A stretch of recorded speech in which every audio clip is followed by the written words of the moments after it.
क्या होगा अगर दुनिया का सबसे जरूरी समुद्री रास्ता अचानक बंद हो जाए? क्या आपने सोचा है कि इसका असर सीधे आपकी जेब पर पड़ सकता है? और अब जब ईरान कह रहा है कि कुछ देशों के लिए रास्ता खुला है, तो क्या वाकई सब ठीक है या सिर्फ एक चाल है? मिडिल ईस्ट में जो हालात बने हुए हैं वो सिर्फ यहाँ तक सीमित नहीं है। इसका असर पूरी दुनिया पर पड़ रहा है, खासकर भारत जैसे देश पर।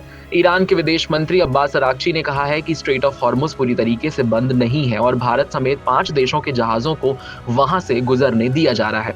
सुनने में ये राहत की खबर लगती है, लेकिन कहानी इतनी सीधी नहीं है। पहले आसान भाषा में समझिए कि स्ट्रेट ऑफ हॉर्मुज है क्या। ये एक समुद्री रास्ता है जिससे दुनिया का बहुत बड़ा हिस्सा तेल गुजरता है। भारत जैसे देश जो बाहर से तेल खरीदते हैं, उनके लिए ये रास्ता बेहद जरूरी है।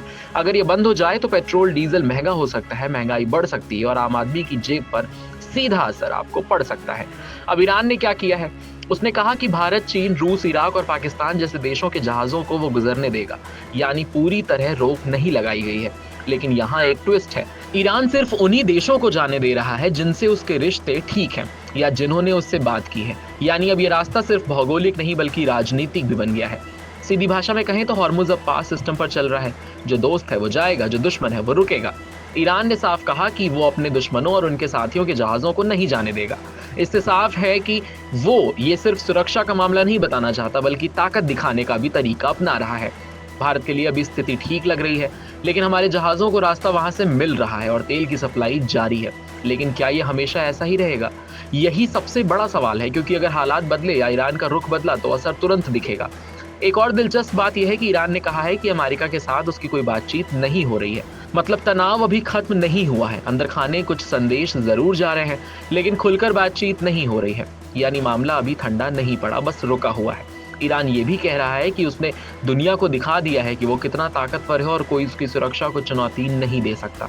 हॉर्मुज पर नियंत्रण दिखाना उसी ताकत का हिस्सा है।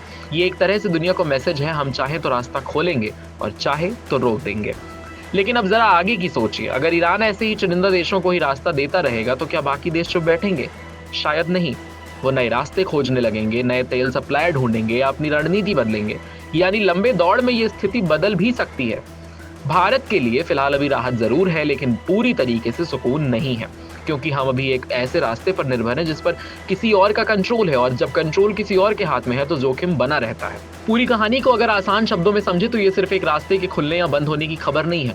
ये दुनिया की राजनीति, ताकत और जरूरत का खेल है। ईरान अपनी शर्तों पर चीजें चलाना चाहता है, अमेरिका अपनी ताकत दिखाना चाहता है और भारत जैसे देश बीच में संतुलन बनाने की कोशिश कर रहे हैं।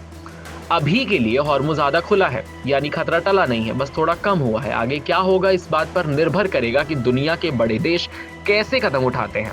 तो अगली बार जब आप पेट्रोल की कीमत देखें या खबरों में मिडिल ईस्ट का जिक्र सुने, तो याद रखिए उसका कनेक्शन कहीं ना कहीं इस छोटे से समुद्री रास्ते से जुड़ा हुआ है, जो इस वक्त पूरी दुनिया के नजरों में बना हुआ है।